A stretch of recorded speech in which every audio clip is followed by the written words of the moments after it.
Assalamualaikum warahmatullahi wabarakatuh.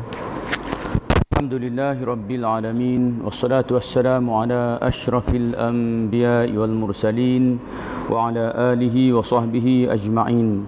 Subhanaka la ilma lana illa ma 'allamtana innaka antal alimul hakim.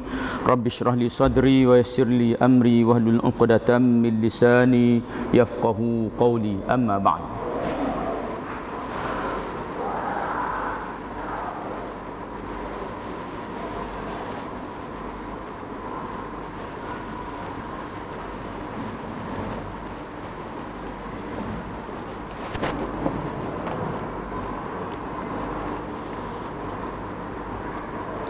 Terima kasih kepada Tuan Imam, para EJK, yang sudah hadirin, para jemaah yang dikasihi sekalian.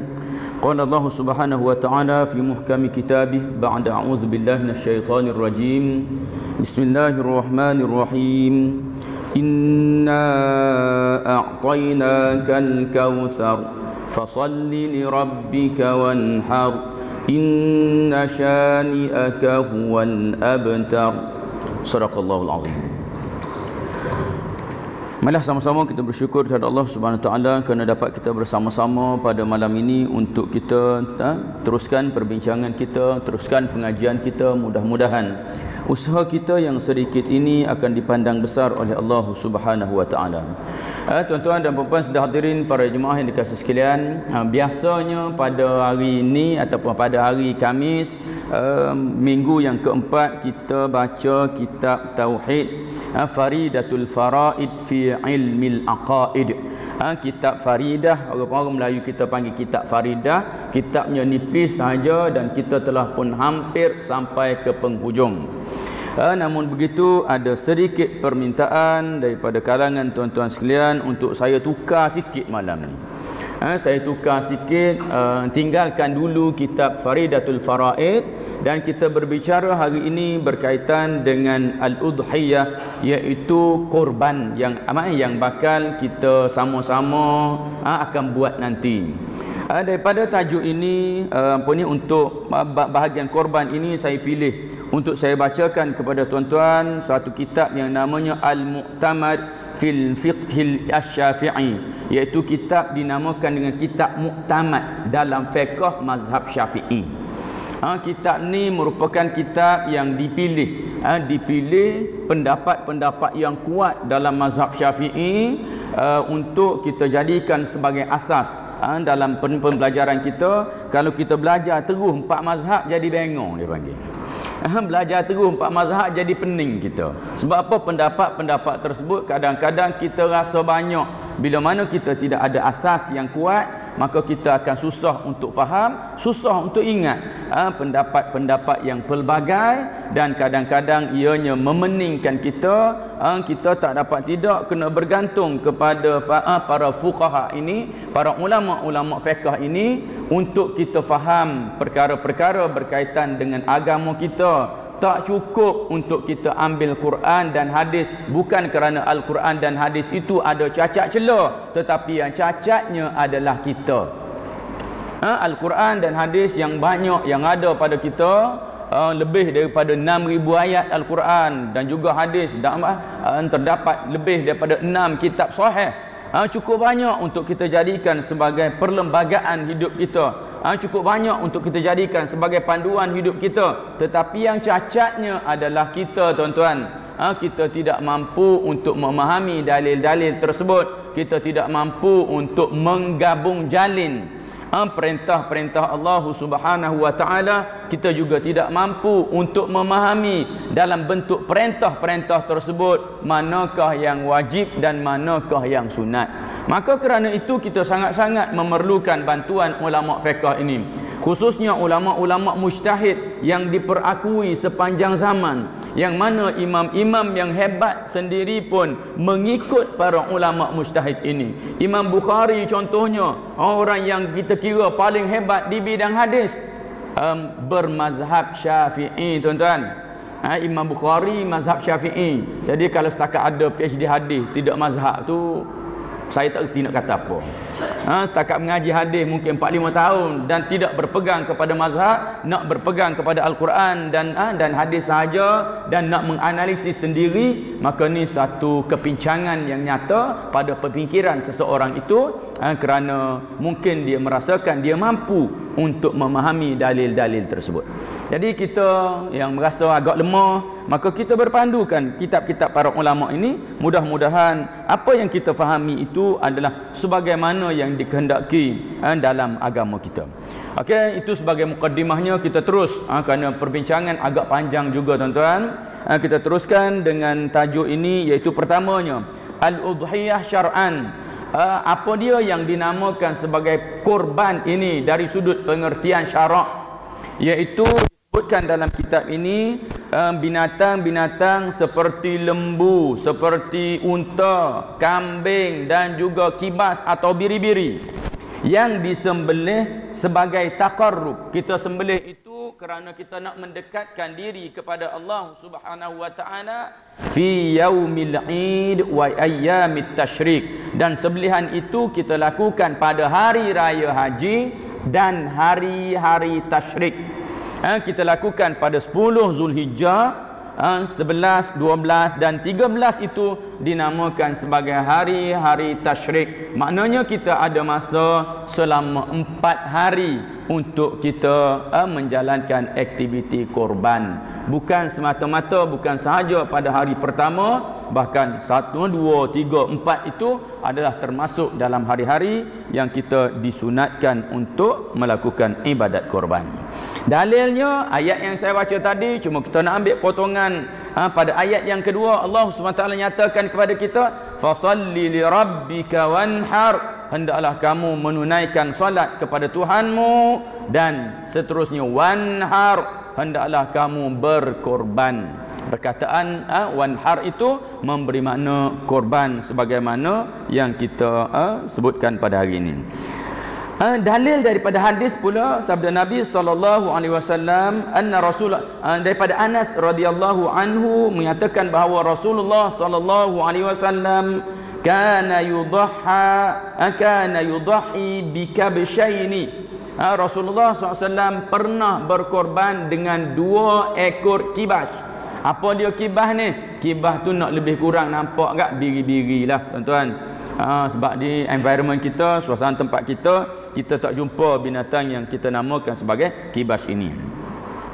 Dan korban ini adalah semata-mata untuk kita menghidupkan kembali ingatan kita kepada peristiwa Nabi Ibrahim AS dan juga anaknya Nabi Ismail, yang mana orang tua tu disuruh oleh Allah Subhanahu wa taala untuk menyembelih anaknya, dan kemudian bila mana gagal disembelih dengan pengorbanan ketaatan kepada Allah Subhanahu wa taala, maka Allah batalkan penyembelihan Nabi Ismail, dan kemudian Allah gantikan sembelihan itu dengan seekor kibas yang gemuk, yang cantik, yang elok. Dulu masa saya kecil-kecil dulu, saya duk faham gini tuan-tuan.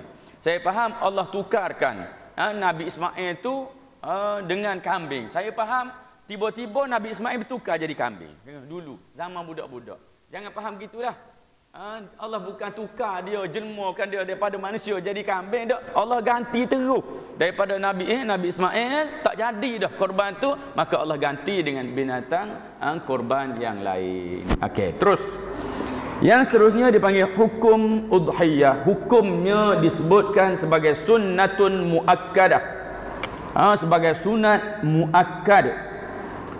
Dia adalah merupakan sunat muakkad, dan lampiran kepada hukum tersebut kita sebutkan juga bahawa dia adalah sunat muakkad dalam bentuk kifayah. Kita sebelum ni kita kata kita panggil fardu kifayah. Fardu ain, fardu kifayah. Sunat pun ada juga. Sunat aini, sunat untuk kita sendiri buat, dan sunat kifayah, sunat yang ada wakil buat, dah juga dah dikira memadai. Sunat aini mana? Sunat seperti mana kita solat sunat sebelum dan selepas. Walaupun kita duduk satu rumah, ayah dah solat sebelum selepas, anak tetap juga tidak mendapat pahala solat sunat tu, sebab solat sunat tu dia panggil sunat aini. Pun kena buat, setiap orang tu kena buat sendiri baru dia dapat pahala. Tetapi dalam korban ini dia panggil sunnatun muakkadatun ala sabilil kifayah. Maknanya kalau kita dalam sebuah rumah, dalam sebuah keluarga, ayah, isteri, anak-anak semua, maka ayah dah korban, ambil dah satu bahagian, ambil dah seekor, maka sunat itu telah terlaksana untuk keseluruhan ahli rumah tersebut. Walaupun kifayah, bukan sekampung yang kita jiran kita korban dah, kita dah tak apalah. Kifayah bukan gitu maksud kifayah sini. Kifayah dalam keluarga, dalam ayah, anak ibu ayah dan juga anak-anak dia. Okey. Terus wa innama tajibul udhiyah fi halatain. Namun begitu walaupun dia dikira sebagai sunat muakkad ini ala sabilil kifayah, tetapi dia juga boleh menjadi wajib dengan dua cara. Dia boleh menjadi wajib dalam dua keadaan. Keadaan yang pertama apabila ditentukan binatang itu untuk korban. Contoh kita bela binatang, kita bela lembu, kita bela kambing, 2-3 bulan sebelum raya kita duk tunjuk dah, ni lembu ni aku nak buat korban ni. Lembu ni memang aku beli ni, aku bela ni memang nak buat korban. Maka dia menjadi lembu yang ditakyin, yang ditentukan. Bila kita dah tentukan begitu dengan perkataan, maka dia menjadi suatu kewajipan bagi kita. Tapi kalau kita beli, kita buat senyap, niatnya nak buat korban lah ni, kita buat senyap, maka tidak menjadi takyin. Memang kita beli, awal lagi kita beli, tapi kita beli tu orang duk sibuk-sibuk lembu korban apa semua, kita beli, kita buat senyap gitu je. Kita tak sebut, kita tak takyin, kita tak tentukan lembu ni macam tuan-tuan bayar untuk masjid, bayar dengan surah. Lembu mana? Cuba pergi tunjuk. JK kata bayar dah lembu. Cuba pergi tunjuk, tak ada lagi, tak tahu lagi hak mana.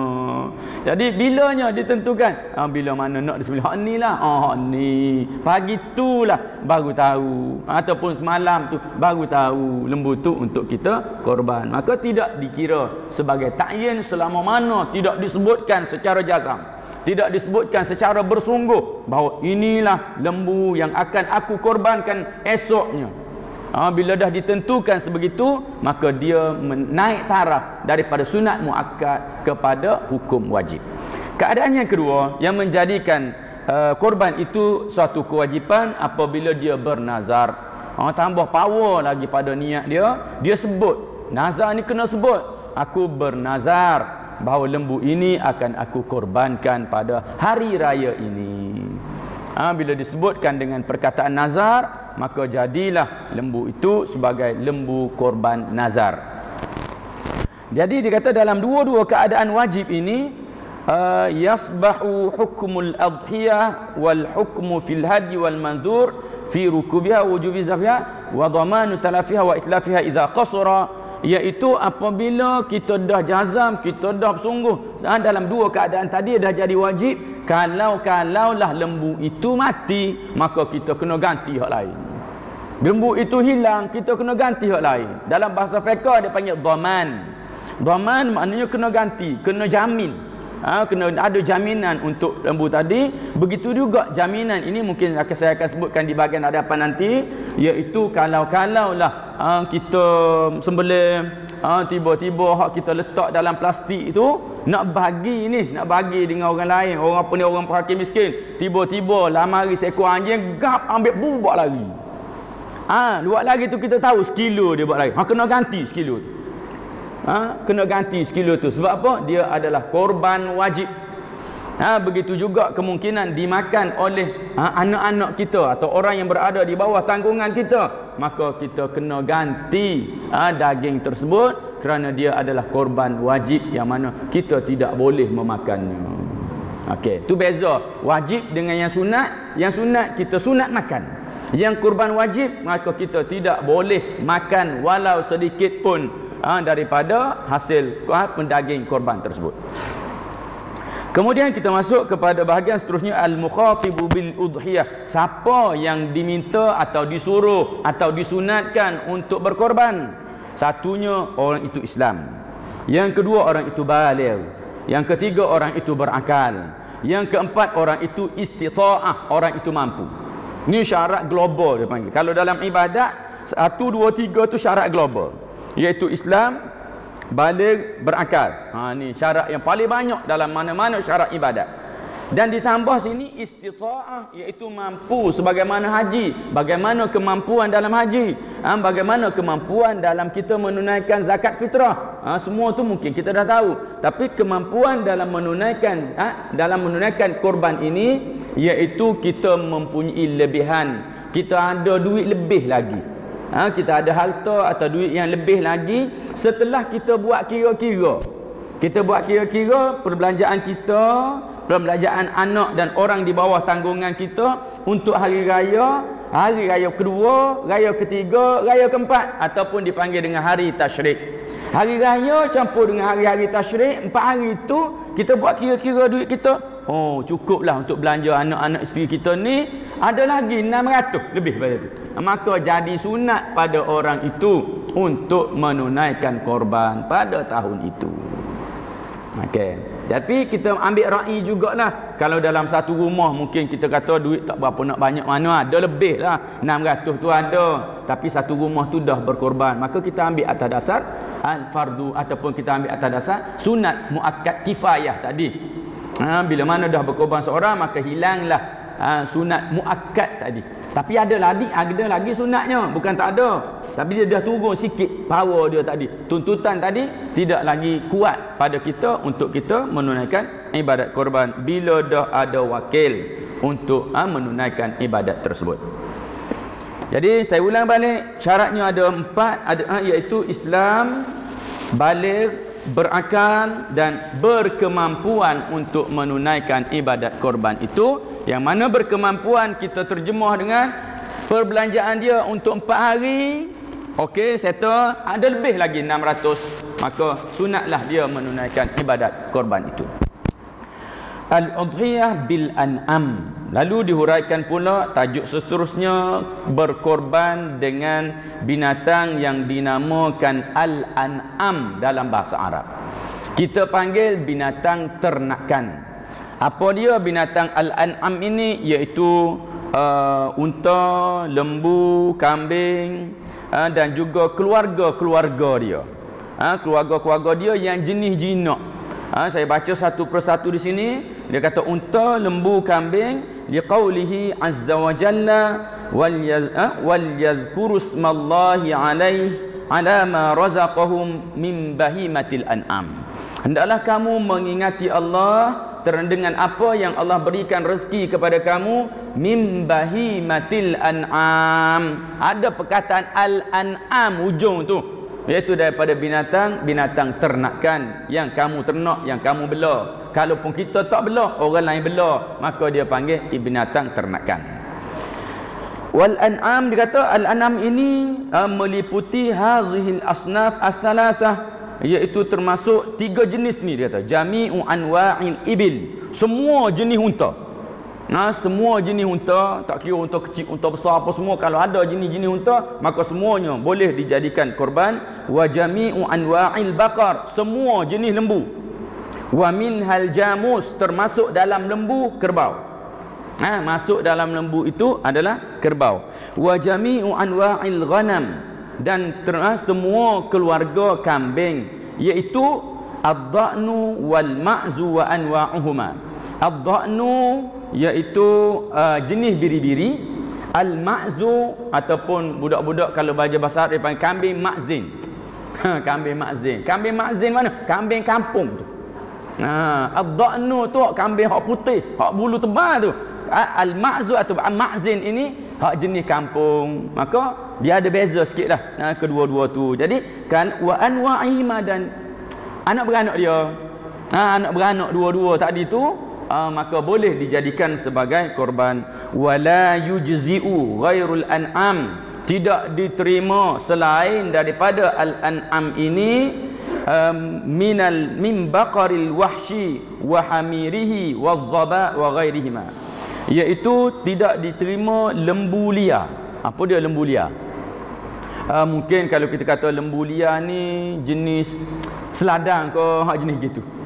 Lembu bukan lembu hak jenis rupa lembu kita ni dak. Lembu liar tu dengan maksud jenis benda seladang atau jenis benda-benda hutan yang tidak dibela. Maka dia tidak dibela oleh manusia. Wazaba ataupun kijang. Kita tengok kijang tu macam kambing juga. Tapi kalau kita bela pun dia tak boleh buat macam kambing, melompat laju lari tu benda tu. Jadi dia bukan daripada benda-benda yang diternak bersama-sama dalam kehidupan kita.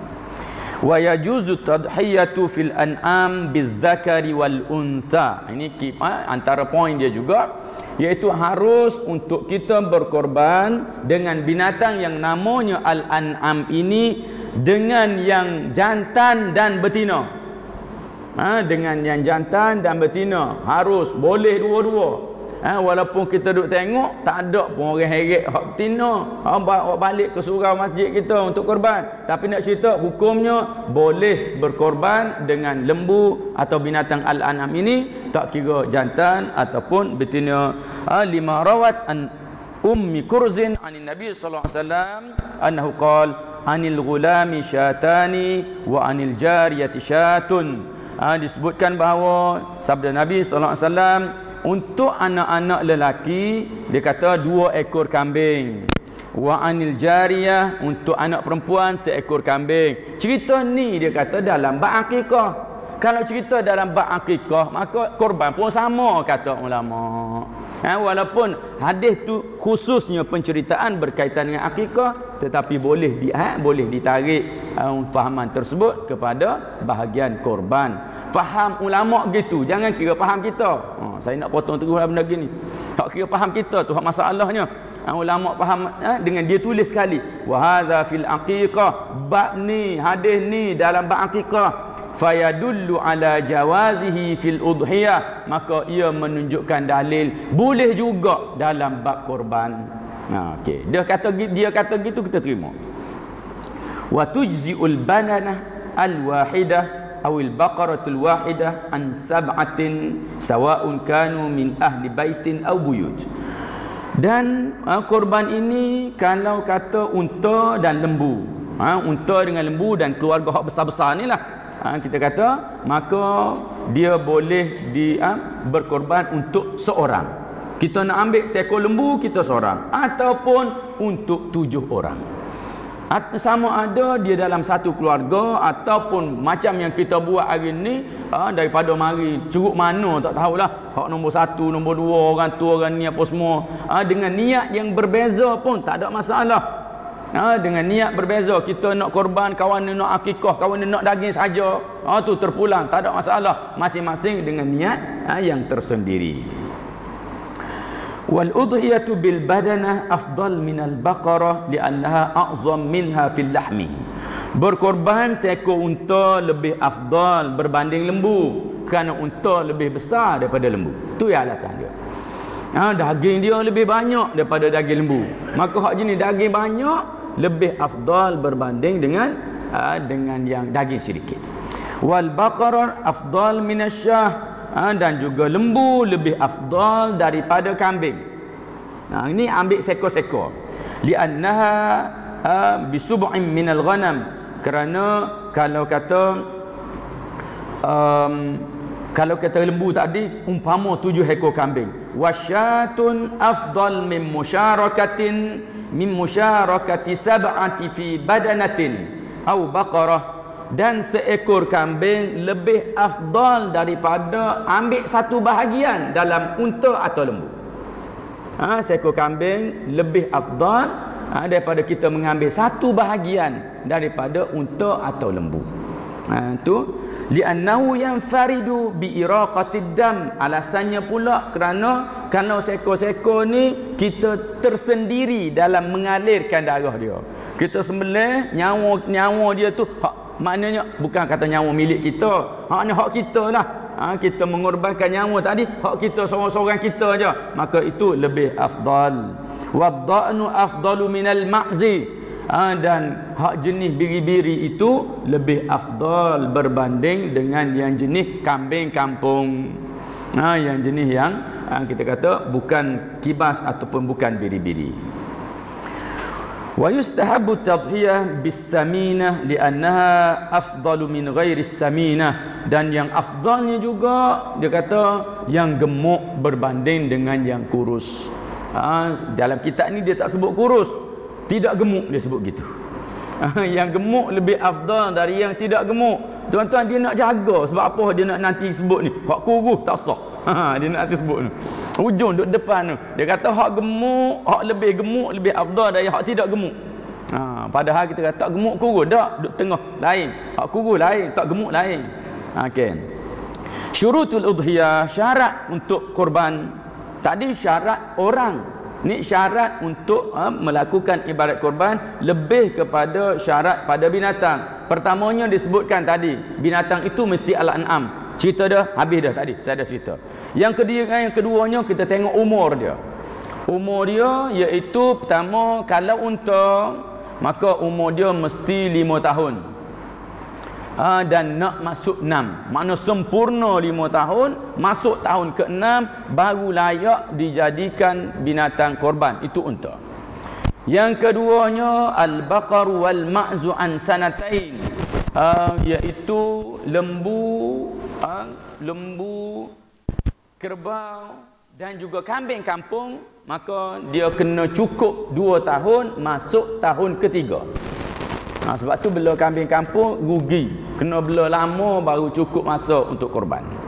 Sementara hak jenis biri-biri maka setahun masuk 2 tahun, ataupun ada syarat yang lebih ringan daripada itu. Kalau kadang-kadang kita ni maklumlah, lembu kambing ni dia beranak, kita tak pergi daftar di pejabat pendaftaran, jadi payah nak confirm ni bulan berapa ni beranak ni, cukup dah setahun ke tak lagi ke, tak berapa ingat. Kita sah kambing anak kita lelaki, kita ayah-ayah ni orang tanya anak bulan berapa lahir, tak ingat, nanti nak tanya mak dia dulu.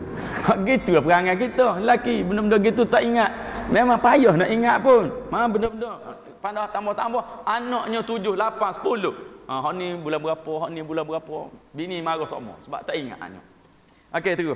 Jadi walaupun gitu, kita tak tahu tarikh lahir dia. Cuma kita boleh tengok, tanda lain, iaitu gigi dia. Kalau gigi dia dah bertukar, orang kampung kata saling gigi dah. Bila gigi susu dah cabut, tumbuh gigi lain, maka itu menunjukkan bahawa umurnya telah cukup dan layak untuk dijadikan sebagai binatang korban. Yang ketiga, laju ni tuan-tuan, takut tak habis ni. Baru ada masa 35 minit lagi dah, lebih kurang. As-salamatu minal uyub. Syarat yang ketiga iaitu selamat daripada sebarang kecacatan. Cacat-cacat besar ni tak nak. Lalu disebutkan yushtaratu fil udhiyah an takuna salimatan minal uyub. Hendaklah binatang korban itu selamat daripada sebarang kecacatan.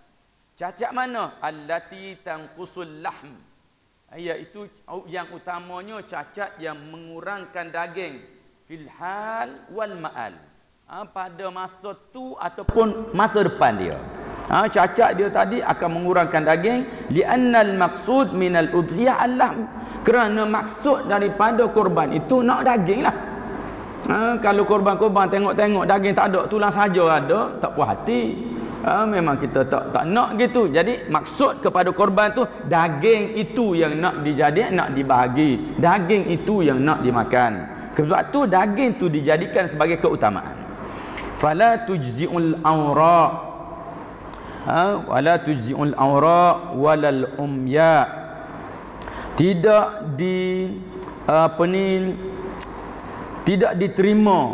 diterima korban binatang yang buta sebelah.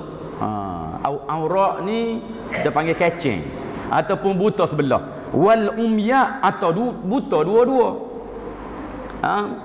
Yang buta sebelah atau buta dua-dua tidak diterima. Walal arja, begitu juga yang tempang, allati ishtadda arjuha bihaisu tasbiqal masya ila al-kala at-tayyib, iaitu macam mana yang dikira sebagai tak boleh yang tempang ini, iaitu kalau berjalan banyak-banyak buat dia berderet pergi, maka yang ni seekor ni tertinggal kerana kaki dia cacat. Dia tertinggal ke belakang sedangkan kawan-kawan dia boleh pergi laju lagi, maka ini dikira sebagai bayyin, jelas cacat dia dari sudut cara dia berjalan tadi. Tapi kalau ada sikit-sikit je berjalan sama laju dengan hak lain, tu tak ada masalah, sebab dia letakkan dalam perbincangan ini al-arja'ul bayyin arjaha, iaitu tempang yang jelas tempangnya. Wala tujzi'ul ajfa allati dhahaba mukhwaha min shiddati hadzaliha, iaitu tidak juga diterima binatang yang terlalu kurus. Binatang yang terlalu kurus juga tidak boleh dijadikan korban. Wala tujzi'ul majnunah allati taduru fil mar'a wala tar'a ila qalilan fatahzan. Juga tidak diterima lembu gila. Binatang-binatang yang di depan gila. Binatang ni kalau gila dia tak duduk diam. Biasanya kalau gila kurus. Dia tak jadi binatang gila gemuk. Orang je. Orang manusia je gila tapi gemuk. Sebab duduk tu orang kurung, bagi makan, semua sekali jaga, gemuk walaupun orang gila. Tapi kalau binatang gila, dia tak gemuk. Dia duduk main berjalan ke sana berlari gitu begini, itu binatang gila, maka tidak boleh dijadikan sebagai korban. Wala tujzi'u zahibatul asnan, juga tidak diterima binatang yang tak ada gigi. Yang tak ada gigi, berlari jatuh tu langgar dengan kereta ke apa ke, habis gigi tak ada. Tak ada gigi maka tidak juga diterima. Wala tujzi'u maqtu'ati ba'dil uzun, tidak diterima juga yang terpotong sebahagian daripada telinganya. Yang terpotong sebahagian telinga juga tidak. Sementara yang kadang dia sepit tu tembus, tu dia tidak kira terpotong. Bila dia sepit nak gantung apa-apa, kadang-kadang tu tembus je, tidak mengurangkan isi telinga tersebut, maka tu tidak dikira sebagai satu kecacatan. Wa in kana yasiran lizihab juz'in ma'kul, tapi kalau telinga tadi tu hilang sikit, dia main tebuk macam kita kata penebuk tali pinggang kita tu, dia buat besar, keluar bulat tu, telinga tu keluar banyak tu. Sebab dia nak gantung benda tanda, maka bila keluar benda-benda sebegitu dipanggil keluar sebahagian daripada daging dia.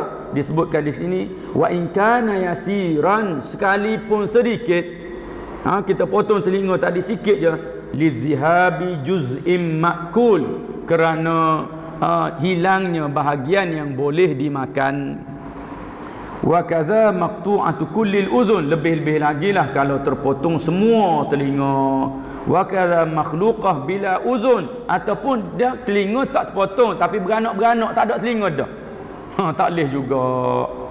Tidak boleh dipilih untuk dijadikan sebagai korban.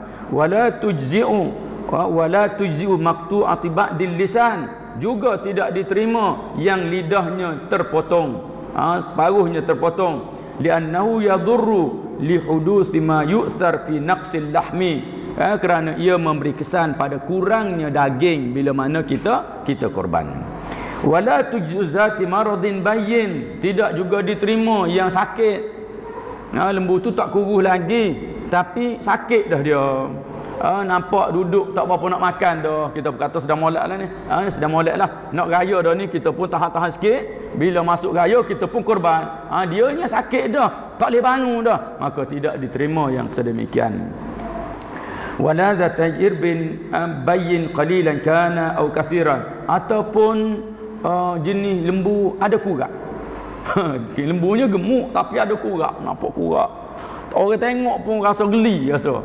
Jadi oleh kerana dia melibatkan daging yang nak dimakan, selera orang tengok bila benda tu ada kurak apa semua, maka tidak diterima binatang tersebut untuk dijadikan sebagai binatang korban. Kemudian disebutkan lagi wala yadurrul yasir minal uyubis sabiqah li'adami ta'thirihi fil lahmi. Tapi kalau semua cacat kita sebut tadi ada sikit-sikit je dia, ada sikit sangat je, maka diterima sebagai binatang korban. Wa tujzi'u saghiratul uzun wa la tujzi'u allati lam yukhlaq laha uzun, iaitu diterima kalau sekiranya lembu tu dia dari sudut kejadian asalnya telinga kecil, sebelah besar, sebelah kecil. Kalau tu asal lagi gitu, maka diterima hak gitu. Hak yang tak lehnya beranak-beranak tak ada telinga dah walau sebelah, ataupun bila tengah berlari-berlari zaman dia kecil-kecil terpotong dah telinga, hilang sedikit, maka tidak boleh dijadikan sebagai korban. Wa tujzi'u zahibati ba'dil asnan. Tadi dia sebut gigi, tetapi dia kata diterima kalau gigi tu patah sebatang dua. Sikit je patah sebatang dua, lagi pun gigi tu orang tak makan kata. Fa in kasarat jami'u asnaniha aw tanasarat fala tujzi'u fil asah.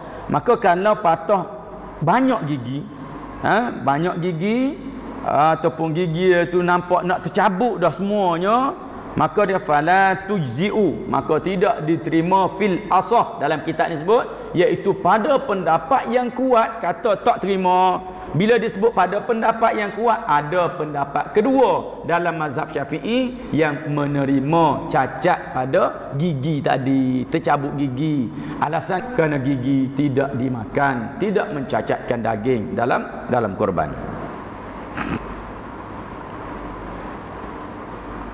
Kalau seseorang itu bernazar untuk berkorban dengan binatang tertentu, yang mana binatang itu ada cacat, yamna'ul ijza, maka binatang itu dikira tidak sah untuk dijadikan sebagai binatang korban nazar, korban yang dia bernazar tadi.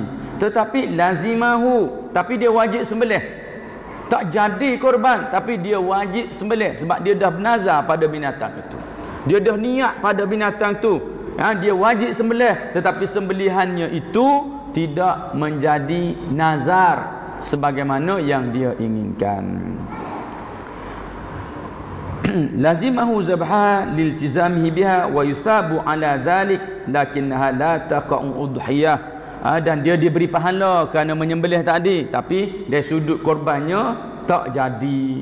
Wa yakunu zabhuha qurbah, maka sembelihan itu jadi juga ibadat, jadi juga dalam bentuk ibadatnya, dapat pahala, tetapi tidak menjadi korban. Wa tafriqatan lahmiha sadaqatan wala tizu anil adhiyah lianna salamah syartun laha. Kerana sempurna ataupun eloknya sesuatu binatang itu menjadi syarat dalam ibadat korban. Yang seterusnya iaitu syarat yang keempat tadi, mungkin ada tuan-tuan yang dah nak sesak dah. Syarat binatang pertama al-an'am, yang keduanya syarat umur dia, yang ketiganya dia tidak cacat, yang keempatnya iaitu disebutkan di sini an-niyyah, iaitu kena ada niat dalam kita nak niat yang berkait dengan binatang tadi, iaitu tushtaratun niyyah litadhiyah, kena ada niat dalam korban kerana dia adalah ibadat, dan niat itu hendaklah berlaku ketika menyembelih. Li'anna al-asla iqtiranun niyyah bi awwalil fi'li. Ini asal ibadat, dia kata hendaklah disertakan niat ketika permulaan buat ibadat. Itu syarat asalnya, hendaklah disertakan niat ketika permulaan buat ibadat. Kita nak buat ibadat apa pun hendaklah kita sertakan dengan niat terlebih dahulu ketika kita mula nak buat tu. Ini kaedah asal, walaupun terpecah padanya nanti beberapa hukum yang lain. Boleh juga kita niat di tengah-tengahnya. Contohnya puasa sunat, kita tak niat lagi daripada subuh sampai tengah hari dah, balik rumah nak makan nasi belum zuhur ni, tengok-tengok nasi tak ada, puasalah kalau gitu, baru niat.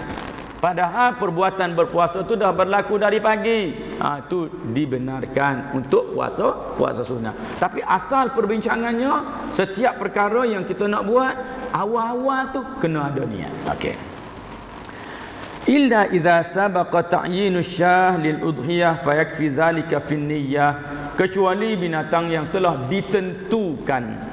Kita duk sebut lama dah, ni lah binatang korban aku, ni lah binatang korban aku. Jadi masa sembelih tu dia tak niat, memadai dah dengan niat dia tadi. kejituan di niat dia untuk binatang tadi dah memadai walaupun dia tak niat masa menyembelih binatang itu. Imma in qal ja'altuha udhiyah fayushtaratu niyyah inda dhabhiha. Kalau saja dia kata ni binatang nak buat korban ni, dia sebut gitu je, sikit je dia sebut, maka dia kena niat lagi. Fil asah, pendapat asahnya, pendapat kuat dia kata niat lagi lah. Walaupun dia dah sebut dah ni binatang nak buat korban semua, tapi masa sembelih adalah lebih baik untuk dia berniat semula. Wa in wa kana fi dhabhi tanwi 'alaiha inda i'ta'iha lil wakil. Kalau dia wakilkan kepada orang lain untuk menyembelih binatang korbannya, maka hendaklah dia niat ketika dia menyerahkan kuasa wakil. Ketika dia serah kuasa untuk mewakilkan kawannya itu, maka pada masa tu dia niat untuk berkorban. Sila. Baiklah tuan-tuan, kita sambung sikit lagi perbincangan kita.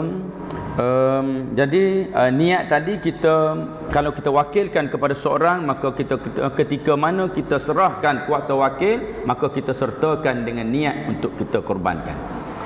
Ataupun kita wakil sembelih je, kita wakil sembelih, kita ada situ, maka kita akan kena niat semasa dilakukan penyembelihan tersebut.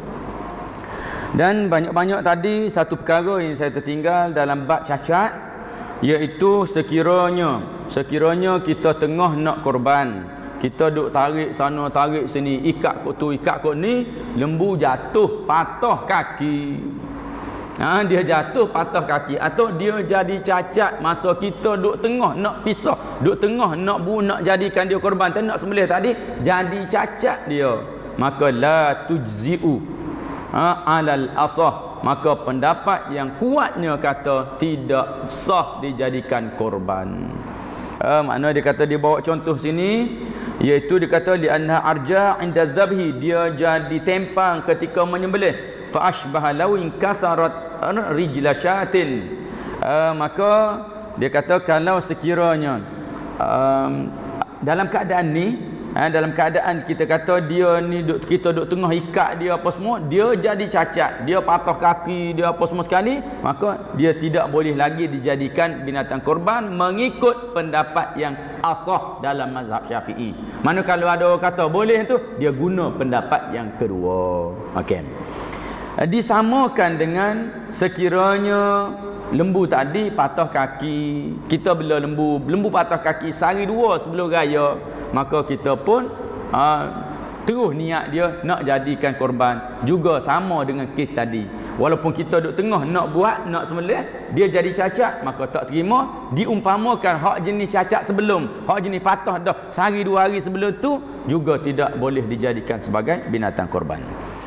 Kemudian kita lihat pula kepada waktu untuk berkorban. Waktunya hendaklah sampai kepada hari raya, iaitu yabtadi'u waqtal udhiyati ba'da tulu'i syamsi min yaumin nahri, iaitu bermula waktu apabila keluarnya matahari pada hari raya, wa huwal ashir min Zulhijjah, iaitu pada 10 Zulhijjah. Wa madha waktu ba'da tulu'iha qadara rak'ataini khafifatain, dan bila naik matahari kadarnya mestilah kadar solat 2 rakaat, 2 rakaat yang tak panjang. Wa khutbataini khafifatain, dan juga 2 khutbah yang tidak panjang. Sebab tu juga dalam hari raya haji ini adalah sunat bagi khatib untuk memendekkan khutbah. Khutbah pendek-pendek sudahlah, sikit-sikit je, sebab nanti lepas tu nak menjalankan ibadat korban. Fa in zabaha qabla dhalika fala tujzi'uhu, tapi kalau dia sembelih sebelum tu, sebelum kadar 2 rakaat, sebelum kadar 2 khutbah, maka tidak dikira sembelihannya, tidak dikira menjadi korban. Jadi sembelih, jadi daging biasa, tidak menjadi korban. Sekalipun yang berkorban itu tok imam, dia jawatan tok imam, tapi dia tak pergi pun sembahyang raya hari tu. Ada. Dia tak pergi solat raya, orang lain ganti dia. ataupun dia siapa-siapa pun tak kira, dia tak pergi solat raya, tetapi mesti kadar waktunya itu adalah kadar solat dan kadar khutbah. Selesai dah tu, barulah boleh dijalankan ibadat korban tersebut. Kemudian sunat ataupun sunat dijadi korban tadi sepanjang 4 hari, tetapi makruh disembelih pada waktu malam. Makruh korban itu, sembelihan itu kita buat pada waktu malam. Wa in kana ma yudhha bihi nadhran wajaba alaihi dhamhu wa yakunu qada'an wa la yasqutu an-nazr bi fawatil waqt. Kalau kita bernazar untuk berkorban tapi kita tak jadi sembelih, mungkin ada benda-benda berlaku pada kita, tak sempat kita nak sembelih, tiba-tiba habis masa 4 hari, habis masa hari tasyrik habis, maka wajib juga disembelih. Wajib juga disembelih, maka sembelihan itu dipanggil qada. Habis waktu tapi wajib juga. Sebab apa? Sebab kita dah bernazar. Kita dah bernazar, disebutkan dalam kitab ini, wa in kana ma yudhha bihi nazran, sekiranya binatang yang kita nak korbankan itu adalah nazar, wa wajaba alaihi dhabhuhu, wajib sembelih, wa yakunu qada'an, dan dia menjadi qada', wala yasqutun nazru bi fawatil waqti, dan tidak tergugur nazar itu dengan tamatnya waktu. Okey, jelas, habis. Al aklu minal udhiyah, makan daging yang kita korban. Macam mana? Di dalam bab ini dikata kena dipisahkan perbincangan di antara makan daging tadi, korban sunat ke korban wajib. Kalau korban sunat, kata jaza an yakula minha, maka harus atau sunat dia makan sebahagian daripada daging tersebut. Walakin yustahabbu an yakula minha, dan diulang lagi, dia kata makan tadi memang sunat sungguhlah. Wa yustahabbu an yakula sulus, sunat juga kita makan iaitu sampai 1/3. Wa yatasaddaq bisulusain, dan kita pula bersedekah dengan 2/3 alal masakin, kepada orang-orang miskin. Kita ambil 1/3 dan kita sedekahkan 2/3. Okey, itu satu pilihan. Atau yang kedua, yakula sulus wa yatasaddaq bisulus alal masakin, dia makan 1/3, dia sedekahkan kepada orang miskin 1/3, wa yahdi sulus ilal aghniya au ghairihim, dan 1/3 lagi dia berikan hadiah kepada orang-orang kaya yang ada dekat-dekatnya dia. Orang yang berada, sebenarnya tak layak, bukan fakir miskin, tetapi boleh diberikan kepada mereka. Walau tasaddaqa bisulusaini kana afdal, tapi kalau dia bersedekah dengan 2/3 itu lebih afdal. Wa yajuzu an yasrifal qadr alladhi yatasaddaq bihi ila miskinin wahid, dan harus untuk kita sedekahkan semua daging tadi, 1/3 ke 2/3 tadi, kita nak sedekahkan daging tadi kepada seorang fakir miskin. Nak bagi dengan dia je, tak nak bagi sekilo ni lambat payah. Jadi cari seorang miskin, ambil semua, satu besin tu ambil semua, bagi dengan dia. Harus kita berbuat sedemikian. Wa idza arada an yakula al-aktsar fayajibu at-tasaddaq bi syai'in yutlaqu alaihi al-ithm. Dia kata kalau orang ni dia tak puas hati, dia belanja banyak 600 dia kata, maka makan sikit 1/3 tu sikit sangat, dia kata. Dia nak makan banyak. Maka yang wajib baginya ialah dia bersedekah. Sedekah tu banyak mana? Mesti layak untuk kita namakan sedekah. Yang kadar diberi tu layak untuk kita namakan sedekah. Mungkin kita kata, kalau kata orang nak, kita pun bagi 200 gram. Tu tak panggil sedekah. Bagilah mungkin 2-3 kilo, tu nama sedekah dah tu, banyak tu. Maka nak hak lain nak makan semua, makanlah. Tapi pahala tu ikut kadar kita bagilah. Hak mana kita makan banyak, maka kuranglah pahala bagi ibadat kita tadi. Tapi perbahasan di sini adalah sah atau tidak. Jadi sah kalau kita nak makan semua kecuali 1 kilo 2 aja yang kita wajib sedekahkan kepada fakir miskin. Wal afdal an yatasaddaq bi kullil udhiyah illa laqman yatabarraku bi akliha. Hak paling afdal ialah kita sedekah dengan semuanya kecuali beberapa mulut untuk kita makan. Beberapa mulut, mana mungkin dalam setengah kilo ke sekilo ke, hak kita makan. Hak lebihnya kita bersedekah ke semuanya. Jadi kalau sekiranya dia yang bentuk nazar, maka wajib sedekah semua. Apa-apa kekurangan, apa-apa kerosakan, maka kita kena ganti.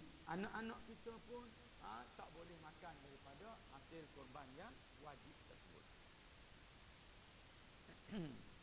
Dalam bab ini disebutkan bagaimana Nabi SAW pernah melakukan ibadat korban ini dengan korban yang banyak ekor. Nabi SAW ambil sikit setiap ekor. Bukan kata ambil seekor dak, sikit, tapi setiap ekor tu Nabi ambil sikit. Lepas tu Nabi masak dan jadikan benda tu ada kuah. Nabi SAW makan daripada daging tersebut dan Nabi ruku'. Kenapa ulama kata kenapa Nabi ruku'? Iaitu mengambil berkat dengan memakan semua. Kalau kata 10 ekor, 20 ekor, semua. Kita dah makan. Wakil mana? Wakil dalam kuah. Bagaimana kita mengambil berkat daripada korban kita.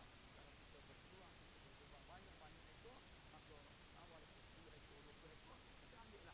Mungkin satu dua ekor kita ambil, kita masak, jadikan ini berkuah, supaya kita pasti bahawa kita makan setiap bahagian daripada benda yang kita ada kambing dan bermakan. Man ubai'in minal asriyah, iaitu dilarang menjual daging korban. Siapa-siapa yang berkorban dia tak boleh jual. Hak dia lah, kalau dia buat ibadat korban tu maka dia tak boleh jual. Dan larangan jual ini tidak kena pada orang miskin yang menerima daging korban. Kita kadang salah faham, tak boleh jual daging korban. Jadi kita tengok dia dapat daging banyak pada jual. Mana boleh jual daging korban? Tak boleh jual pada owner, pada orang yang menyertai. Maka dia tak boleh jual daging tersebut. Sementara orang yang terima, kalau dia terima banyak, 100 kilo dia dapat tahun tu. Dia nak jual, dia jual lah, terpulang dia sebab dah dapat dengan dia. Dia tak nak makan semua, tak larat. Maka dia jual sebahagian, itu terpulang kerana dah jadi milik dia. Yang tidak boleh menjual adalah tuan punya kepada ibadat korban tersebut. Wala yajuzu ja'lul jildi wa ghairihi ujratan lil jazzar. Ini antara bahagian penting, iaitu tidak harus atau tidak boleh kita jadikan kulit itu atau mana-mana bahagianlah daripada korban kita ujratan lil jazzar, sebagai upah kepada tukang sembelih, tukang lapah. Ni hak bahagian hak banyak ni. Hak ni kena clear molek-molek ni. Hak ni banyak nak jadi AJK kita ni, kita kena bagi banyak sikit. AJK. Sebab apa? Sebab dia buat kerja. Orang lain ambil daging saja je. Ini isu. Jadi kitab ni dah cerita dah. Tidak harus kita jadikan kulit atau mana-mana bahagian korban itu sebagai upah kepada tukang sembelih dan juga tukang-tukang lapah. Bal yatasaddaqa bihil mudahhi wal muhdi lima rawa ali karramallahu wajha, iaitu bahkan dia kena sedekahkan. Dia kena sedekahkan ke semuanya, atau semua tak ada maksud ambil nak makan boleh. Ni ceritanya kena sedekah, tak boleh bagi sebagai upah. Kerana ada riwayat daripada Sayyidina Ali, qala amarani Rasulullah sallallahu alaihi wasallam an aquma ala budnatin. Rasulullah SAW perintahkan aku untuk aku menguruskan seekor unta, fa uqassima jilalaha wa juludaha, maka aku bahagikan kulit-kulit dia apa semua sekali, bahagian-bahagian aku bahagikan. Wa amarani alla u'tiyal jazzar minha syai'an, dan Rasulullah perintahkan kepada aku jangan bagi daripada apa yang dikorbankan itu kepada tukang sembelih dan tukang lapah, jangan bagi. Tak boleh nak jadikan sebagai upah. wa qala, dan berkata, nahnu na'tihi min indina, kami beri daripada bahagian kami, dengan maksud kami beri daripada duit kami hak lain. Kalau nak bagi upah boleh, tapi bagi dalam bentuk yang lain, bukan daripada binatang yang kita korbankan itu. Nak bagi upah dengan duit poket kita, maka silakan, kita bagi upah. Ataupun mungkin pengurusan suraunya, dia sebagai owner dah surau ni, dia jual lembu 600 tu kepada orang yang masuk dalam ibadat tadi, orang yang menyertai korban 600 tadi dia jual, maka dia ada untung dalam tu. Keuntungan tu dia kata mungkin dia nak bagi upah orang buat kerja, itu tak ada masalah, sebab bukan dia yang berkorban. Peserta yang berkorban, dia dah menduduki orang yang dikira sebagai tuan punya asal yang menjual lembu-lembu tadi kepada orang yang berkorban. Perintah tidak boleh memberi upah adalah kepada orang yang menyertai ibadat korban tersebut. Jadi dalam bab sini kena clear tengok, kena tengok betul-betul apa yang kita nak berikan itu mestilah bukan daripada bahagian daging yang dikorbankan. Falau jaza akhdhul iwadi an syai'in min al-udhiyati la jaza an yu'til jazar minha fi ujrati. Disambung lagi, kalau bolehlah kita bayar upah, maka bolehlah kita bagi tadi, macam cerita dalam hadis tadi, wa li annahu innama akhraja dhalika qurbatan, kerana ibadat ini adalah satu benda taqarrub kepada Allah, tidak harus yarja'a ilaihi illa ma rukhisa fihi wa wal akl. Maka manfaat itu tidak harus kembali pada kita. Bila mana kita boleh ambil daging tu buat upah, maka kita ada manfaat. Patut duit poket kita habis, jadi tak habis duit kita. Ada manfaatlah tu. Bila jadi gitu, maka tidak dibenarkan. Yang dikecualikan adalah makan saja. Kerana untuk mengambil berkat daripada binatang yang kita korbankan itu. Walima rawa Abu Hurairah radhiyallahu anhu, dan diriwayatkan oleh Abu Hurairah bahawa Rasulullah sallallahu alaihi wasallam bersabda, man yabi' jilda udhiyatihi fala udhiyatalah, sesiapa yang menjual kulit binatang korbannya, maka tak dikira korbannya. Tak dikira korbannya, tak sahlah korbannya. Wa idza a'tal mudahhil jazar ujratahu, apabila seseorang itu yang berkorban itu memberi upah kepada tukang urus atau tukang sembelih, summa a'tahu min lahmil udhiyah, kemudian dia bagi lagi daging korban, au jildaha likaunihi faqiran jaza kama yadfa'u ila ghairihi minal fuqara, sebagaimana dia bagi juga kepada orang miskin yang lain. Ini masalah ni perlu kita perjelaskan, iaitu kalaulah sekiranya tukang lapah, tukang sembelih, dia masjid ada bajet dah, bagi dah, upah dia ada banyak ni, kita bagi sagu hati, kita panggil contohnya. Lepas tu kita nak bagi lagi daging untuk dia. Kenapa kita nak bagi daging lagi untuk dia? Adakah kerana dia bekerja untuk kita? Tidak, kita nak bagi sebab orang lain hak mari pun kita bagi juga. Orang lain yang ada ramai-ramai itu pun kita bagi juga. Maka kita bagi sama dengan orang miskin. Contohnya dia miskin, maka kita bagi atas kapasiti dia miskin. Upah dah bayar dah tadi. Upah dia kita dah bayar. Ataupun upah kita kata tak ada lah upahnya. Kita kata apa ni, mungkin kita kata tidak ada bajet untuk upah ke apa, dia pun tak nak upah. Kita bagi daging tadi bukan kerana upah dia bekerja, tetapi kerana dia juga orang miskin, kerana dia juga ikut hadir. Buktinya yang tak pernah pegang pisau, yang duduk pacak saja pun kita bagi juga. Tu kena jelas itu. Tapi kita kata ni bagi untuk dia ni sebab dia orang miskin, tapi orang lain kita tak bagi. Tak jadi, dia akan jadi kembali kepada upah. Bila mana orang lain yang ada di sekitar tu tidak kita bahagikan daging-daging tersebut. Dan saya nak ringkaskan, pergi kepada sunanul udhiyah wa adabuha, sunat-sunat dalam kita menunaikan ibadat korban ini. Satunya dia kata yustahabbu liman arada an yudhha idza dakhala alaihi ashr Dzulhijjah, apabila dah masuk pada bulan Zulhijjah, 10 hari dah nak tunggu raya, maka sunat baginya untuk tidak memotong rambut dan kuku. Ingat tuan-tuan, sunat nanti tahu takut disebarkan pula, dilarang, haram potong kuku, haram potong rambut. Sunat dia panggil di sini karahatu tanzih. Makruh dia kata kalau kita buat makruh tanzih ni maknanya makruh yang ringan je sebenarnya. Dia ada makruh tahrim, makruh yang dekat-dekat dengan haram. Tapi ini makruh tanzih. Kalau tak buat, comelnya tak buat. Kalau kita tak potong rambut, tak potong kuku, Allah cantiknya perbuatan kita. Itu dia panggil, kalau kita buat, cacat sikit. Gitu je. Itu dia panggil makruh tanzih. Yang kedua, yustahabu an yazbah hadihu wa udhiyatuhu binafsi. Sunat juga dia sembelih sendiri. Kalau dia boleh sembelih, maka dia sembelih sendiri. Kalau tak dapat, maka dia menyaksikan sembelihan tersebut. Wa yajuzu an yastaniba ghayruhu mimman tahammala zakatahu. Dan harus juga dia lantik orang lain untuk menyembelih bagi pihak dia. Maka bila orang lain nak sembelih tu kena clear lah. Kena clear daripada owner bahawa dia telah mewakilkan, memberikan mandat kepada tukang sembelih tersebut untuk menyembelih. Tukang-tukang sembelih pun kena tanya khabar dululah kalau nak sembelih. Jangan main dah dapat pisau ni aku sembelih. Siapa owner dia? Tak tahu. Dah boleh pisau suruh sembelih, dia jenis semangat nak sembelih. Kena tanya dulu mana owner dia. Wakilkan untuk sembelih.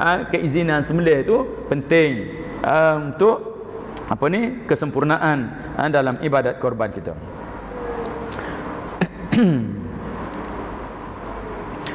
Yang ketiga dalam sunat dia tustahabbu adabu zabhil ammah. Maka adab-adab sembelihan yang umum tu kena jagalah. Pisau tajamnya, jangan menyeksa binatang, jangan sembelih depan binatang lain. Banyak-banyak adab-adab sembelih lain tu tak sempat dah tuan-tuan nak baca satu-satu. Saya pun dah kejar-kejar dah, lagi-lagi laju dah ni. Nak suruh habis juga tajuk ni malam ni untuk kita jadikan sebagai panduan pada kita. Yang keempat dia kata yustahabbu lidzabih ma'at tasmiyah ayyukabbir. Iaitu sunat bagi orang yang nak sembelih bersama dengan baca bismillah, hendaklah dia bertakbir. Maknanya bila mana kita nak sembelih, sambil sembelih tadi kita Allahu Akbar, Allahu Akbar, Allahu Akbar, Bismillah, Allahu Akbar, Allahu Akbar, Allahu Akbar. Disebutkan satu versionnya takbir 3 kali, Bismillah, takbir pula. Itu yang dikira sebagai antara yang terbaiknya. Cara untuk kita menyembelih. Tapi janganlah duk tunggu pisau duk leher Allahu Akbar, Allahu Akbar, Allahu Akbar, Bismillah, Allahu Akbar, Allahu Akbar, Allahu Akbar, Allahu Akbar. Kawan tu duk sengih situ lamanya nak potong. Jangan buat gitu. Masa kita duk tengah baca, duk tengah tu terus sembelih. Jangan lengahkan masa. Supaya dia merehatkan binatang tersebut. Biar kita sembelih cepat-cepat. Masa tu nak baca. Sedangkan membaca bismillah itu pun kalau tertinggal, tidaklah dikira sebagai suatu yang mencacatkan ataupun yang mengharamkan sembelihan tadi. Kita tak ingat nak baca bismillah. Bacaan bismillah ikut kaedahnya tuan-tuan, bukan bismillahirrahmanirrahim. Kerana baca bismillahirrahmanirrahim itu bertentangan dengan kaedah menyembelih. Dengan nama Allah yang Maha Pemurah lagi Maha Penyayang. Pemurah penyayang nak potong leher apanya? Kita baca bismillah Allahu Akbar dengan nama Allah. Allah Maha Besar. Itu kaedah dia.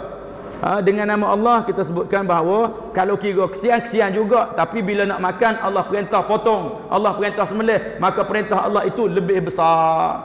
Maka tu makna yang tersirat di sebalik bismillah Allahu Akbar. Yang kelima yustahabu an yudaha fi darihi bi mashhadi ahli. Sunat dia sembelih di rumah dia dengan disaksikan oleh anak beranak dia. Boleh buat di rumah, buat. Kita ni sebab tak cukup kekuatan, maka kita nak buat tempat ramai-ramai. Kalau boleh buat sendiri-sendiri di rumah dalam keluarga sendiri, maka dikira antara yang sunat untuk kita lakukan sedemikian. Dan sunat bagi imam ayyudahi lil muslimin kafah. Boleh juga bagi orang pemimpin-pemimpin untuk dia menyembelih bagi rakyat jelata dia. Mana dia sembelih beberapa ekor, dia niat untuk semua rakyat dia. Ini berdalilkan kepada apa yang telah dibuat oleh Nabi kita Muhammad sallallahu alaihi wasallam, yang mana Nabi menyembelih, Nabi kata ini dari Muhammad untuk umat, untuk keluarga aku dan juga untuk umat aku. Jadi dalilnya diambil dari situ bahawa pemimpin-pemimpin boleh dia berkorban untuk rakyat jelata dia dan dia tak perlu nak minta izin. Biasanya nak korban untuk orang lain ni kena minta izin, tapi bila pemimpin dia nak korbankan, nak share pahala dengan rakyat dia tak kena minta izin. Rakyat semua, aku ni nanti nak berkorban untuk kamu semua, izinkan aku. Tak perlu. Sebab apa? Dia dah pemimpin, Nabi pernah buat gitu. Maka kita ambil sebagai dalil dari Rasulullah SAW untuk kita berkorban. Boleh bagi pemimpin untuk berkorban untuk rakyat dia. Yang ketujuh, yustahabbu tudhiyah lil musafir kal hadir. Sunat juga untuk berkorban ini bagi orang bermusafir. Dia pergi merantau mana-mana sampai raya korban. Ada kambing, ada lembu. Sunat dia korban situ. Tempat dia duduk tu. Bukan kata nanti dia korban tempat kampung, kena kampung dia, tempat dia duduk, tak perlu. Ke mana saja dia pergi, kalau kemungkinan dia mudah atau boleh untuk menjalankan ibadat korban, maka dia buatlah di mana-mana saja tempat dia berada. Tajuk apa dia ataupun bab yang terakhir, furu' anil udhiyah. Dia kata ni bahagian hujung sekali bab-bab korban ini. Iaitu dia nak sebut perkara-perkara yang mungkin penting untuk di-highlightkan. Satu, korban afdal min sadaqatit tatawwu' lil ahadits sahih. Korban itu lebih afdal daripada sedekah biasa. Satu. Yang kedua, la yajuzu liwaliyil yatim. Tidak boleh bagi penjaga anak yatim nak berkorban untuk anak-anak yatim tersebut. Dia mai ambil je harta anak yatim tu, alasan dia kata ni korban untuk dia, bukan untuk aku. Tapi dia main belasah gitu je harta anak yatim tadi. Tidak harus berbuat sedemikian. Li'annahu ma'murun bil ihtiyat. Kerana orang yang jaga harta anak yatim ini, yang bela anak yatim ini, dia kena berhati-hati dengan harta anak tadi. Dia tak boleh nak buat suka-suka. Dan mamnu' minat tabarru' bihi. Dan dia tak boleh nak ambil harta anak yatim tadi, nak bagi sedekah masjid ke, nak buat apa, tak boleh dia buat gitu. Dan korban termasuk dalam tatawwu'. Korban juga termasuk dalam infak. Korban juga termasuk dalam mensedekahkan sebahagian daripada harta. Maka tak boleh nak ambil harta anak yatim, nak buat mandai-mandai kita untuk kita jadikan sebagai korban, walaupun niat untuk dia. Yang ketiga, yajuzu it'am fuqara al-muslimin minal udhiyati bil ijma' wa yajuzu it'am fuqara ahli zimmah minal udhiyah at-tatawwu' dunal wajibah. Dia kata kita kena memberi makan kepada orang fakir miskin dari kalangan orang muslimin daripada daging tadi. Tetapi boleh juga kita berikan makan kepada fuqara ahli zimmah, orang miskin dari kalangan bukan Islam. Minal udhiyah dunat tatawwu', iaitu dalam korban sunat. Kalau korban wajib tak boleh. Mana kalau ada orang miskin dia sama-sama dengan kita tadi, ada orang miskin bukan Islam, maka boleh diberi sebahagian, sikit-sikit boleh bagi kepada dia. Ni kitab Muktamad Syafi'i tu kan, tak ada isu dah ni. Kata ustaz cerita mazhab lain ke tak? Ni saya dah tunjuk awal-awal tadi, Muktamad fil mazhab Syafi'i. Tak ada dah. Kita kata yang lebih pure daripada kitab ni. Yang keempat, la tasihu tadhiyah anil ghairil hayy bi ghairi izni. Tidak sah berkorban untuk orang lain yang hidup kecuali dengan izinnya. Kita nak berkorban untuk kawan-kawan kita, kita rasa nak bantu dia, maka kita buat senyap-senyap, tak sah kecuali dengan izin dia. Kau dah sepatah aku nak korban untuk mung ni, memang khusus untuk mung, maka kita buat untuk dia. Li'anna ibadah, kerana dia adalah ibadat. Wal aslu fil ibadah alla yaf'ala 'anil ghairi illa. Dan asal dalam ibadat ni tak boleh kita buat bagi pihak orang lain. Tak boleh buat bagi pihak orang lain. La siyama ma'adamil izni, lebih-lebih lagi kalau tak ada izin. Tak ada izin orang tu. Lakin in dhaha wahid min ahli al-bait tahammala biha sunnatul kifayah anil jami'. Akan tetapi sekiranya seorang itu berkorban, dia ayah dia korban untuk ahli rumah dia, maka jadilah terlaksanalah sunat kifayah tadi. Wa illam yasdar min baqiyatihim izn, walaupun dia tak cerita pun dengan anak-anak dia, dia buat dia sendiri dan dia niat juga untuk anak beranak dia, maka sah walaupun anak beranak tak tahu. Wa bistisna'i tudhiyatil imam anil muslim. Okey, dah baca tadi. Kemudian yang kelima, la tasihu tadhiyah an mayyit lam yusibiha, tidak juga sah untuk kita berkorban bagi orang mati. Tadi dia kata hak hidup, orang mati pun tak sah untuk kita berkorban untuk dia illam yusibiha, kecuali dia wasiat pada kita. Dia dah nak sakit nak mati dah, dia wasiat tolonglah nanti korban untuk aku seekor ke satu bahagian ke, baru boleh. Kalau tak ada wasiat daripada dia, maka tidak diterima. Wa qila tasihu tadhiyah anil mayyit wa illam yusi biha li'annaha darhum min as-sadaqah. Tapi ada qila, ada kata qil, ada kata-kata apa ni, pendapat yang lemah. Bila disebut qila dalam satu kitab, maknanya pendapat itu sangat lemah. Boleh tak beramal dengan pendapat lemah ni? Boleh beramal, tapi nak buat besar-besar tak boleh lah. Kita buat kadang-kadang kata qil ini ataupun pendapat kecil ni kita buat senyap-senyap, supaya tak jadi isu, supaya tidak jadi tak jadi bising dalam masyarakat. Sebab benda-benda yang kecil ni tak semua orang tahu. Hak besar tu kita kira orang boleh tahu. Pendapat tu buka mana-mana kitab pun dia boleh jumpa. Li'anna darbun min as-sadaqah fatasihu 'anil mayyit. Walad yang keenamnya waladut adhiyah ya'khudhu hukmuha fa in kanat manzurah aw wajibah wajib. Iaitu dia kata kalau kita sembelih binatang korban tadi, tiba-tiba tengok-tengok ada anak, kita tengok ingatkan tak bunting, rupa-rupanya bila sembelih lapah-lapah buka perut nak basuh perut ada anak, maka anak tadi mengambil hukum ibunya. Mengambil hukum ibunya. Kalau dia merupakan korban sunat, maka anak tadi kita boleh cincang-cincang, boleh bagi-bagi. Walaupun dia keluar tadi tu tak sembelih dia, tapi zakatul janin, zakatul ummi, sembelihan anak itu dikira dengan sembelihan mak dia. Bila mana kita dah sembelih mak, katakanlah sembelih mak, tiba-tiba keluar anak besar dah keluar mati, maka anak itu boleh dimakan kerana sembelihan dia telah pun dikira dengan sembelihan mak dia. Kecuali dia keluar tu hidup-hidup, dia keluar hidup-hidup duduk berdiri tu, kena sembelih lain. Sebab apa? Dia dah mustaqillah, dia dah terpisah daripada ibunya. Jadi tuan-tuan dan puan-puan sedang hadirin sekalian, laju-laju pun kita kira hari ni dah 9.10 dah, lebih banyak dah. Jadi kita ada soalan lagi.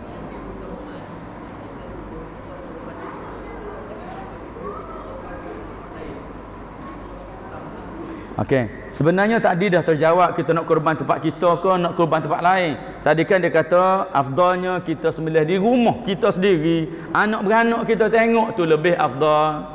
Ada situ dah. Jadi tu sebagai jawapannya. Kalau nak kira hak kita buat apa ni dalam keluarga, dalam masyarakat kita itu lebih diutamakan sebenarnya. Tetapi kalau dah banyak sangat dah, bila daging tu bolehlah kita kembangkan ke tempat lain. Bukan kata sebut gitu jangan buat hak jauh dak. Kemungkinan bila dah terlalu banyak orang miskin pun muak makan daging musim raya korban tu, maka bawa-bawalah ke sana juga supaya keseluruhan umat Islam boleh merasa dalam apa ni kita menjalankan ibadat korban tersebut.